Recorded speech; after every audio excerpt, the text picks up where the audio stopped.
Now this is FL Studio, and like you all know, this software has been around for a very long time. I started using FL Studio in 2010, 2011. That time I laid my hand on FL Studio 7, and ever since then it's been a very cool, sweet journey for me. The first thing you need to know about this software is it is built in a way that every single feature here works hand in hand with the other one. So here are like some amazing things you need to know if you are just laying your hands for the first time on this cool, amazing software. The first thing you need to know is the file section. Now under this file section, you can see there are amazing places you can check out cool stuff like the new from templates, the open, save as, save new version. So stick around in this video because I'll be showing you guys a more easier way to like do things and approach this software without getting compressed or just losing focus or vibe for the software. So the new here signifies like you just want to start something afresh without really stressing yourself. And you can see here we have this new from templates. It has like subsections like the advanced where you have breakbeats, chill out ambient, chill out drum bars, and a whole lot of other genres. And if you decide to click anyone, you'll see like the features and everything changes. After it loads up, you can see there are already loaded templates here. And FL Studio just allows you to create amazing stuff using these templates. But personally, I'd say you just go with the empty here. So when you click on the empty, everything resets and you have a free workspace to do whatever you want to do. So the next part is the open. Now this open is like when you've made a project or you've made a beat and you want to like load it up, you can just click on this open. It will just take you to the folder where you save your instrumentals. Like you can see here, it's in a folder called February 2024. That was the last place I checked. And if you just open any of these files, it will load up and you can just play around and see whatever you want to rearrange, add, and remove. Then underneath here, we have the save. Now this is the Command S or the Control S side where you can save anything you've already started creating. Let's say, for instance, you made a beat in like 106 BPM, 106, and then you want to save, you press the Command S or Control S for those using Windows. You can skip or save this way, but normally I skip, then I find the folder and I can save it as FL Studio file, zip file, Microsoft Wave, MPEG, and the rest of the formats here, which I'll be explaining some of them subsequently in the video. So underneath here, we have save as. So let's say you've already started making a project and you made little changes, maybe you added vocals or something underneath. You can just save it as a new project, maybe version 2 or version 3 and so on and so forth. So we have save new version. It's still same thing as save as. I don't know why FL Studio added this, but trust me, it's not like there's no much difference about that. So here you can see save as template. Once you save it as template, you can come here under this new from templates. You can find it wherever you save it, and then you can keep using it. Let's say, for instance, you have a mix buzz, or maybe you create some amazing feature that is not on every FL Studio. You can just save it as a template using this save as template. So here we have import, and this import is basically for MIDI files. Let's say you have like a piano already played somewhere and you want to load it up into your project. You can come here and import it as a MIDI file. That's for basically all these melodies and stuff. Then under export, you have multiple variety of options like WAV file, MP3, OGG file, FLAC, MIDI file, M4A file.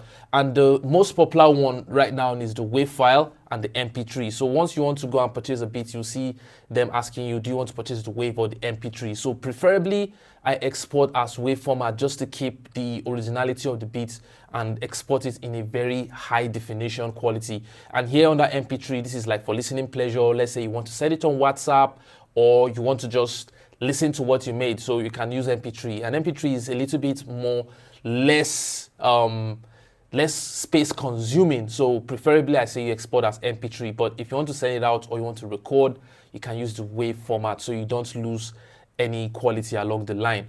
So here you can see some of my recent projects. This is the side where you see your recent projects. You can see all the beats I've made. If you touch the more, you can see other amazing projects I've worked on. So this is the revert to last backup in case while you are making a beat, everything just disappeared. So you can come here to revert last backup and you can bring back everything you were working on the last minutes, which I'll be showing you subsequently under the option settings. Then here you have the exits. Let's say you're tired, you don't want to make beats anymore, you can go out. Then under the edit section here, you have the undo playlist fill paint clip. But I'll be showing you guys once we start like working on stuff. This is the Command Z or Control Z. So if you click it, like, so one of these things is going to disappear, you see. You can just undo playlist clip fill. This is like just taking you one step back to an error you made. Then under the add section, this is where you get your plugins, you get all your instruments and stuff.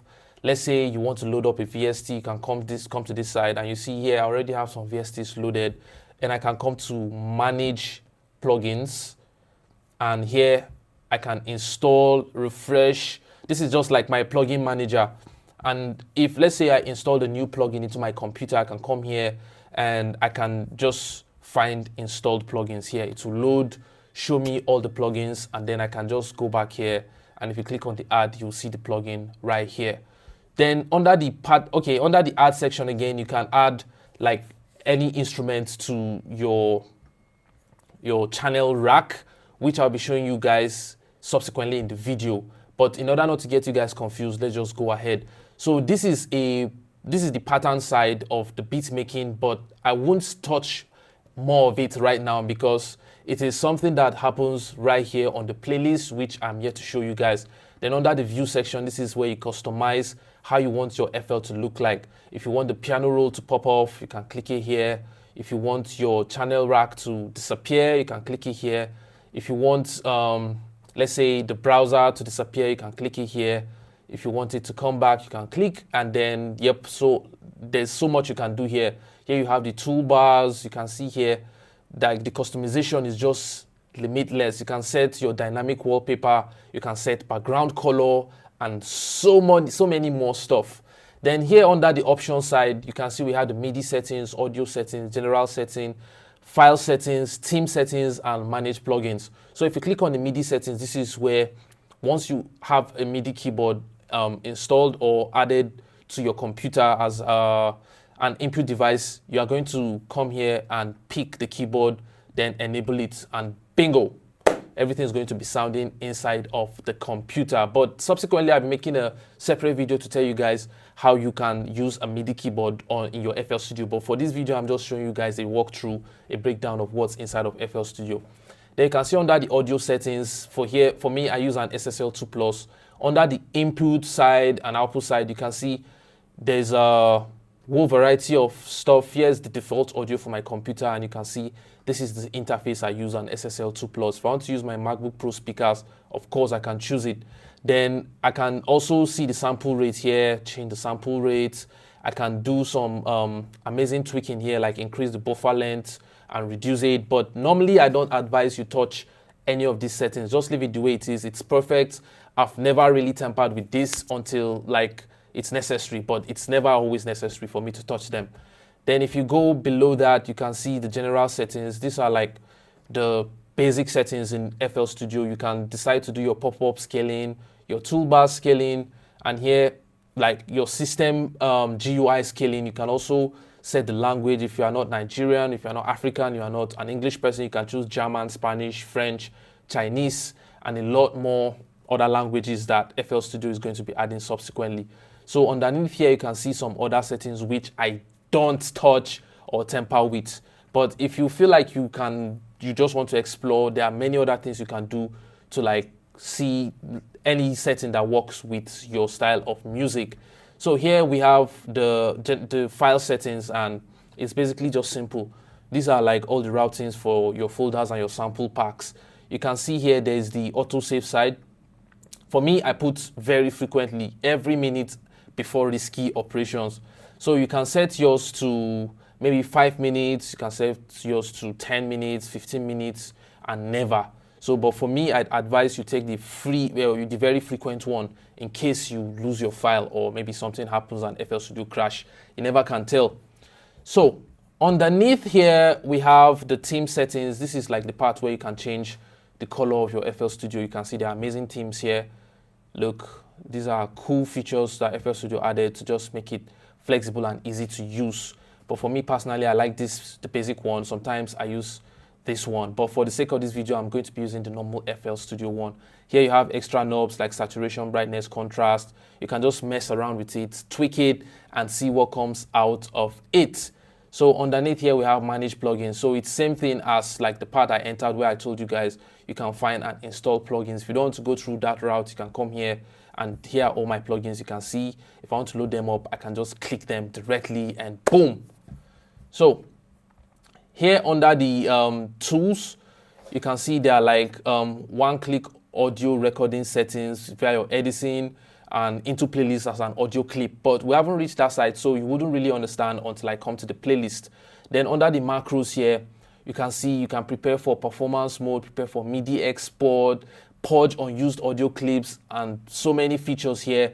But I can tell you for a fact, I've never really touched this part. I always just see it in FL Studio, but it's not really paramount to the kind of music I make, so I haven't really done extensive research on it. But yep, if you really want to try it out, that's fine. Subsequently, you can just try it out and make extended research. But to keep this video short, I'm not going to be explaining every of the feature there. Then FL Studio have added like FL Cloud version where you have FL sounds, you can master using AI, you can distribute your sounds, and you can check your accounts. So yeah, you can use all these tools in FL Studio if you are buying the premium version. And if you are using the cracked one, obviously I'm not sure if it is available, but this is a premium version, so it is totally fine. And then here we have the help index. This is where you can just check out ImageLine's website to see amazing features and all that stuff. Yep. So this at the top left corner, you can see we have this part called the pattern mode and we have the song mode. So let's say you want to make an instrumental. The first thing you need to worry about is the tempo. Now, the tempo determines the speed of the song. Let's say I want to make a song that is emotional and slow. I can decide to maybe go below 90 or maybe stay at around 95. Depends on the genre. If you're making an Afrobeat song, then yes, 95 is pretty fine. Then this is our little metronome here. It helps with the count. So as you can see now, this is like playing the count of the speed. Boom, boom. Depends on what you want to make. If you want it to be fast, you can increase it to like 140 and above. Look, it's going fast. Bam, bam, bam, bam, bam, bam, bam. So it all depends on what you are feeling in your mind, and I'll be showing you an example of like how you can manipulate and see all this stuff after showing you all the features. So here you have the play button, and then you have the stop button. In case like you're playing and you want to stop, you can click here. Then under this song mode, it takes you to this part called the playlist. So once I put the song mode, you can see this little green line comes here. But if I put it on pattern mode, it does not come there. Instead, it plays here on our channel rack. Now, the channel rack is where you get all the sounds arranged. Let's say, for instance, let me find some percussions. So if I load this up, I can drag this and drop, and I can play it here. So you see? Now, so this is because I'm on the pattern mode. And this is where you arrange all the sound. If you want to make some other sounds, you can add them here. So this is where all the sounds are being arranged until you bring it here to the song mode. And now when you bring it to the song mode, while I was explaining the other time, I say we haven't reached the pattern side. So you can arrange it via the pattern method or the split by channel method. So here via pattern method, since this is the first sound we made, we can add it here. And on that song, you can see it's here. Now here we can arrange everything as long as we want, and like we can get creative and just move around and play around, do anything we want here. So this is the pattern and the song side. So here we have the record. Now once you click on record, depends on the setting you have, you can double click to see whether you want to record an automation, notes, audio clips, or just normal clips. Here you can see the recording starts after playback. There are many settings here. You can play around with it and just add it based on your preferences. But for now, I just turned on the audio, notes, and automation because those are basically what I record. And I use a MIDI keyboard and a microphone and SM7B. So that's why I have all this turned on. So let me turn it off so I don't make mistake to press, because once I press play, it will record straight. Then here we have the metronome. Here we have the little wait to input to start playing setting. Then here we have the countdown before recording. That's the 1, 2, 3, 4. Bam, you start recording. Then here we have this little blend recording. We have the loop recording. Let's say you want to loop a section of your beats or the recording, you can click on that one. Then here we have the typing keyboard to piano keyboard. So let's say you don't have a MIDI keyboard, you want to use your computer keyboard. This is what you click on. Like, let's say, you see, now I'm typing on my keyboard. All right. So here we have the scrolls to reach time marker. Let's say you're playing something and you turn this one on. It's going to move. It's going to keep moving as long as the arrangement is set. Then here we have the stop editing mode. I don't really use this one, but the step editing mode, some people use it, and like it works depending on what you have in mind. Here we have the enable nodes clip groups. I don't really use it, but yes, it is one feature in FL Studio that allows you to enable nodes and also clip the groups. So here we have the multi-link to controller. It's for those that tweak using knobs, but I don't use knobs, so I don't really touch that. These are the ones I use. I use the metronome and the keyboard to piano settings and this metronome. These are the best settings up here that I play around with. So here you can see you have a little song position side where you see where like this marker is. So let's say you want to duplicate these and you add them here. It's going to show you the time. And once you click on it, you can change the style and the duration view for it. But normally I leave it on this default. So if I play something, you can see the time reading in seconds and then in minutes. Depends on the song. I've never seen a song that is 1 hour long. But yes, if you have a 1 hour song, you can see the time here to keep increasing as long as it's playing.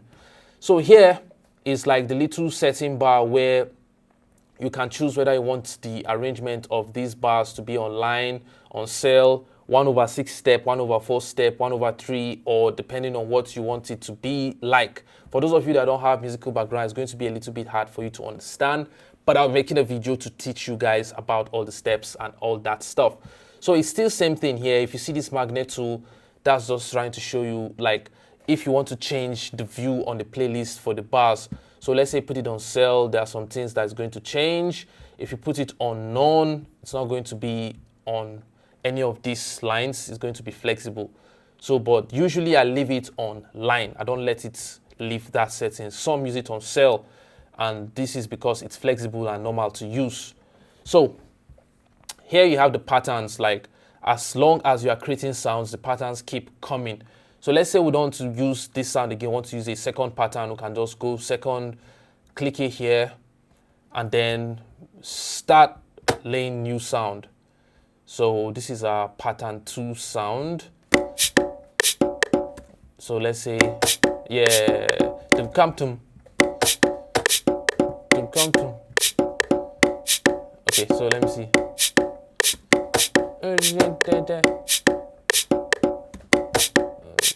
Yeah, so you can add as many sounds as possible. Maybe when I start making beats, you understand what I'm talking about. But yes, subsequently, this is just a part of it where you need to pay attention to, because it's going to be something you see every single day. This is this part 1. I'll be making more videos to explain, but this is the part 1. So just pay attention and learn this one. This is the basics. So here, this is the pattern side where you can just choose the amount of sounds you want to put and keep arranging it. Then here is the playlist button. That's this side where we're arranging this stuff. Then we have the piano roll. Now the piano roll is a part of every channel rack instrument. If you come here, you can see here this little piano roll. So what we're going to do is we can just remove it, then add it again. Once you click on the piano roll, on this piano roll you can add the sounds depending on the key. Look, each we have the do, re, mi, fa, sol, la, ti, do. So if you have a little knowledge on pianos and keyboards, you understand that these are all in solfa notations, and there are so many things you could do here. Still, you can add the quick legato, you can add the riff machine, you can articulate, you can quantize, and there's the quick chop, and all these little features are like stuff you can learn once you see someone using it. But it's open to experimentation, depending on the kind of music you want to make, and if you are this kind of person that loves experimenting. So here you can see here we still have this little magnet. Depending on the style of music you are making, you can choose line, cell, main, none, 1/6. But the purpose of this video is just to walk you guys through the features in FL Studio and show you guys like how it works. So here we have this little knob here that they just introduced. It's just to like hear the playback of what you are making. It's like snap to scale. That's the name of the feature. And here you can see we have the melodic chords, we have the melodic scales. Let's say you want to play a keyboard and then you don't have any concept of what to do. FL Studio just gives you this feature that is like AI powered, that just fills you in on the progression of what you want to do. So I'll be showing you guys. Just don't worry, don't get confused. Just stick around and try to understand. So here we have the loop mode. If you click it on, it just turns off. Then if you click it, it turns off. It's just to like give you a playback, repeat value for what you're making. Then here you can see this is the draw tool. This is like when you can access this. Then this is the paint tool. Look, you can paint something. Let's say you want to duplicate a lot of it. To undo, you press Ctrl Z or Command Z. Then you have this paint in drum. So it's still same thing, but basically I don't know why they added paint to drum. It means maybe if you want to use a drum sequencer or you are on the drum sequencer mode. Then here you have the delete, but nobody uses this. There's a delete on your keyboard. You can click, let's say you click something like this, you can delete. So here we have this mute. If you play an instrument and you don't want it to sound, you can mute. Then you have the cut tool. This is like your slicer. Then you have the select, you can mark. You have the zoom, you can click it and it zooms in. Then here you have this little playback button. Let's say you just touch it, you can hear what the sound is like. So that being said and done, we have this channel rack. I've explained in the beginning, this is where all the sounds are. And on the channel rack, you can choose different modes. Let's say you have like vocal chops and loops and all that stuff. It separates them according to the kind of music you are making. Then here we have the mixer board. Now this mixer board is pretty tricky. This is where you join, mix, balance, and control an instrumental that you've made. I'll be loading up one of the instrumentals I made to show you guys like how it looks like so you can understand it, but basically just focus on understanding the features. So the mixer board is where you balance the volumes, adjust audio levels, and also look at the waves of what you are making. So it has this feature called the master. The master is the volume that controls everything in FL Studio. Then this little insert, and then there's a side here where you can insert your effects, your plugins, your effects, and so many stuff like compressors, EQ, equalizers, and stuff. And then it's pretty much fun to use, but if you don't see like an experiment or a real life practical, it might make you feel compressed. So subsequently, I'll be showing you guys more about that, but this is the first explainer for the beginners here. So here we have our browser. This is where you pick all the sounds. FL Studio comes with an amazing sound pack. You can see here you have drums, like there are so many instruments. You have the cymbals, the kicks, which brings me to a point where you need to understand some of this stuff from the external side, like understanding basic music theory and understanding how instruments work in order to understand everything that is going on here. So here we have this little plugin picker. This is the side where you select the generators you want to use, the patterns and the channels and okay, yeah, this is the open project and plugin picker. So you can open which side you want to like play around with. You see, you can preview it ASAP. So you see here are the samples and stuff. Then you can press escape to leave. Then you have this plugin section and look at the amazing plugins in FL Studio. There are lots of them ranging from controllers to MIDI to MISC to new patcher, sampler. There are so many plugins to explore in FL Studio, and that's why it's the best software in the world right now. Then here we have this little tempo tapper. This is where you get the speed of something. Let's say I listen to a song. You can just tap, tap, tap, tap, tap until you find the metronome of what you are listening to. So you see. All right. Then here we have this little side called the View Touch Controller. It's like your drum pad, but on-screen drum pad.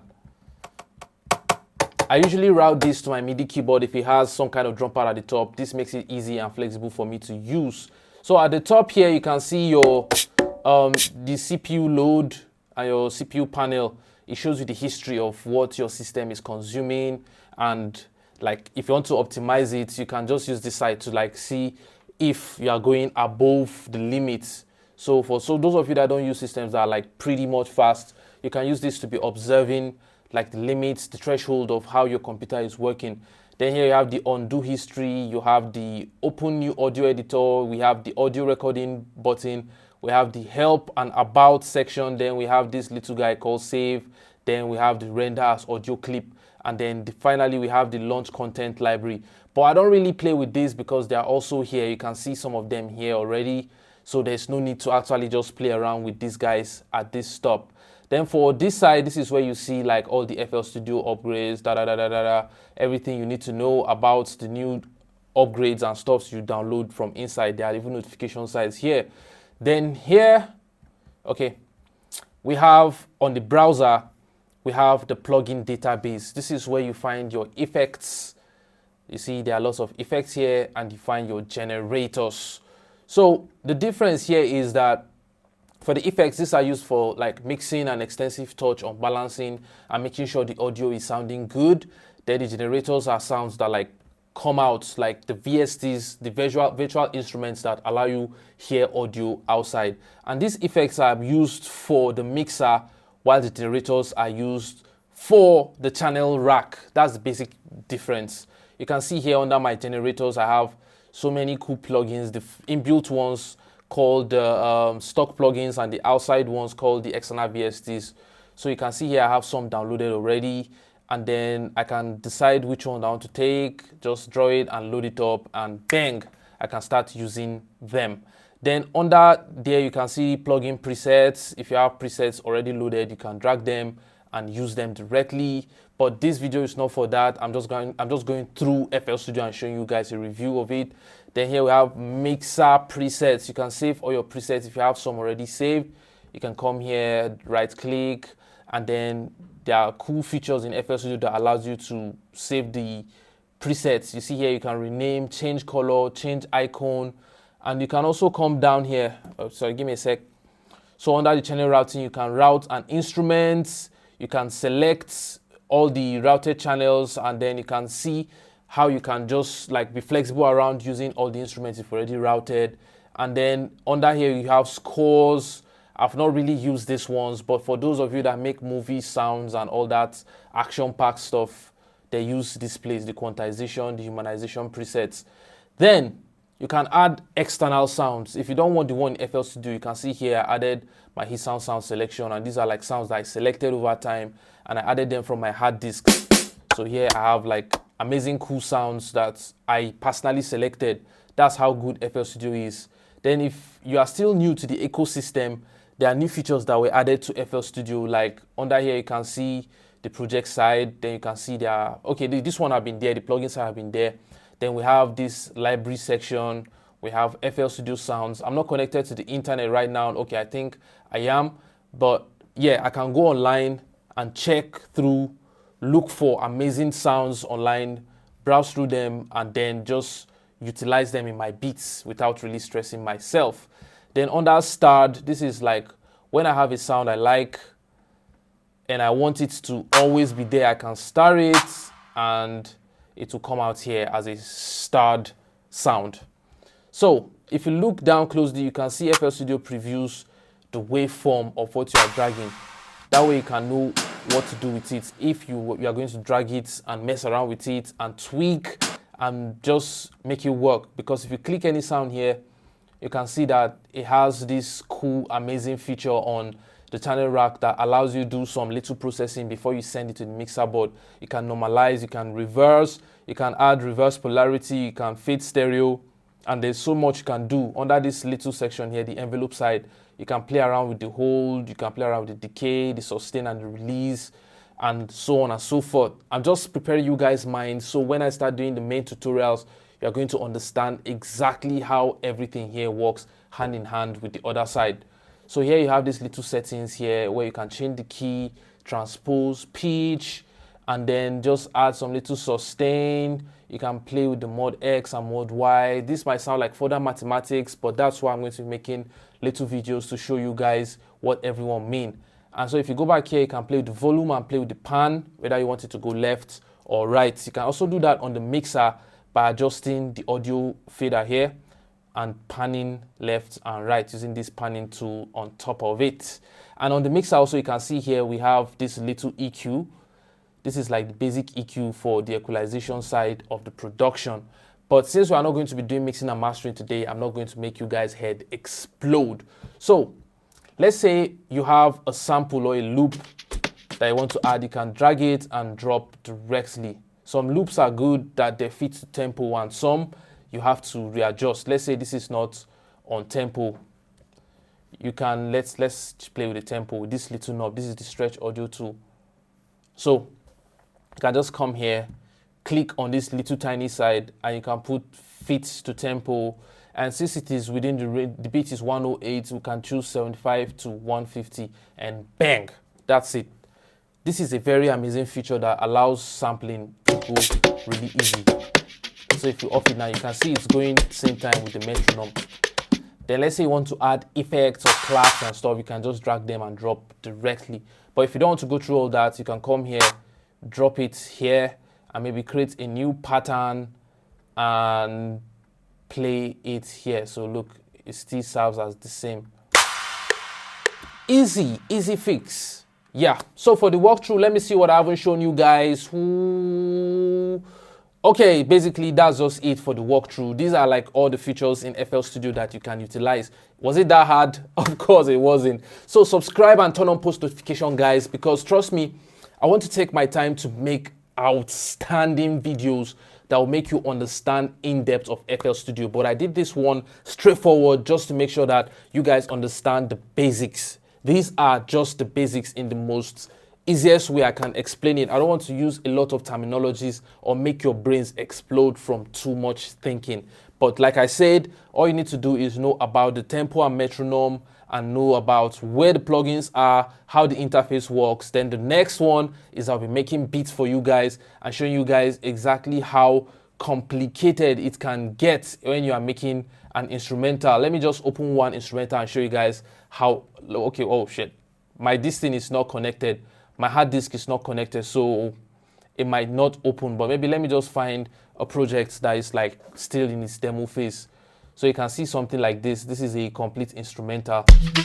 And I wouldn't want to play it for copyright purposes, but you can see I made use of the mixer board and little claps, and I made use of the piano roll and inserted some plugins and da-da-da-da. But that's not the purpose of the video. If you know you enjoyed this video and you learned one or two, stick around for the part 2, part 3, part 100 of this, where I'll be explaining in depth how to make beats from scratch. But if you really enjoyed and you liked what I did, make sure you subscribe and turn on post notification because I have other parts coming. I'm your boy Hitsound Producer. Until next time, keep creating music and exploring more options and how you can make amazing stuff using what you have. Let's go.